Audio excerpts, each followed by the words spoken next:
Fraksi Partai Demokrasi Indonesia (PDI Perjuangan), Dewan Perwakilan Rakyat Daerah (DPRD) Kota Metro menyoroti area lahan pertanian pangan berkelanjutan atau LP2B di kota setempat yang kian menyusut, disebabkan telah beralih fungsi menjadi tanah kaplingan atau berubah jadi kompleks perumahan. Ketua Komisi 2 sekaligus anggota fraksi PDI Perjuangan DPRD Kota Metro, Ancila Hernani meminta organisasi perangkat daerah atau OPD teknis terkait mengevaluasi data LP2B dan tidak sembarangan memberi izin pendirian bangunan di atas lahan pertanian produktif. Terkait LP2B, saat dikonfirmasi info presisi pada Selasa 29 Juli 2025, Ancila mengaku pernah menyampaikan kritik mengenai hal tersebut dalam sidang paripurna melalui pandangan umum fraksi PDI Perjuangan. Menurutnya, sawah-sawah produktif di Kota Metro hari ini telah banyak berubah menjadi kawasan perumahan dan areal kaplingan.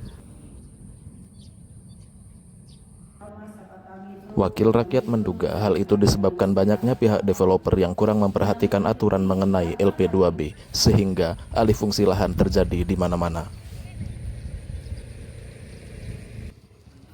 Politisi PDI Perjuangan itu meminta Pemkot Metro melalui dinas teknis terkait seharusnya bisa lebih memperhatikan sawah-sawah produktif sesuai dengan standar LP2B. Dalam hal ini, perlu pengawasan yang lebih ketat dalam hal pemberian izin berkaitan dengan alih fungsi lahan, terutama untuk pengusaha properti. Diketahui, tujuan utama LP2B adalah untuk melindungi dan mengembangkan lahan pertanian secara terus-menerus, guna menjamin ketersediaan pangan pokok untuk kemandirian, ketahanan, dan kedaulatan pangan nasional. Hal ini termaktub dalam Undang-Undang Nomor 41 Tahun 2009. Selain dasar hukum tersebut, terdapat sederet regulasi lainnya yang mengatur dan melindungi LP2B, seperti Peraturan Pemerintah Nomor 1 Tahun 2011 yang mengatur penetapan dan alih fungsi lahan pertanian pangan berkelanjutan. Kemudian, Peraturan Pemerintah Nomor 12 Tahun 2012 tentang insentif perlindungan lahan pertanian pangan berkelanjutan. Selanjutnya, Peraturan Pemerintah Nomor 25 Tahun 2012 tentang Sistem Informasi Lahan Pertanian Pangan Berkelanjutan, serta Peraturan Pemerintah Nomor 30 Tahun 2012. Sementara itu, di Kota Metro sendiri, LP2B diatur dalam Aturan Perubahan atas Peraturan Daerah Kota Metro Nomor 21 Tahun 2016 tentang LP2B. Pemkot Metro harus lebih serius untuk mencanangkan program urban farming atau pertanian perkotaan, serta memberi bantuan pembiayaan pembinaan secara berkesinambungan. Terkait dengan banjir yang kerap terjadi beberapa tahun terakhir, Ancila menyebut hal itu kemungkinan juga terkait alih fungsi lahan penyerapan hujan akibat area LP2B yang kian menyusut.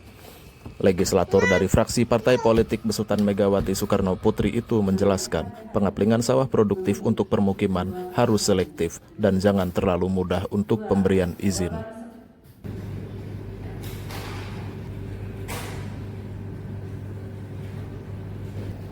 Fraksi PDI Perjuangan DPRD Kota Metro menyampaikan pandangan umum perihal rancangan peraturan daerah tentang rencana pembangunan jangka menengah daerah Kota Metro tahun 2025-2029 sebagai berikut.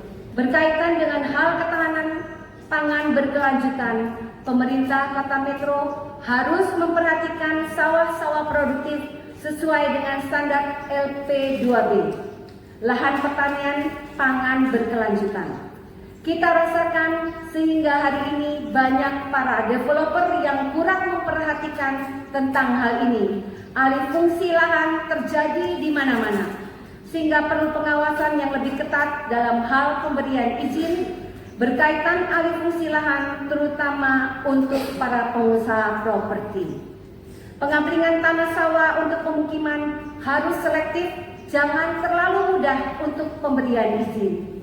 Pemerintah Kota Metro harus lebih serius untuk mencanangkan program urban farming atau pertanian perkotaan, serta memberikan suatu bantuan pembiayaan pembinaan secara berkesinambungan. 2024 tidak signifikan. Hal tersebut menunjukkan bahwa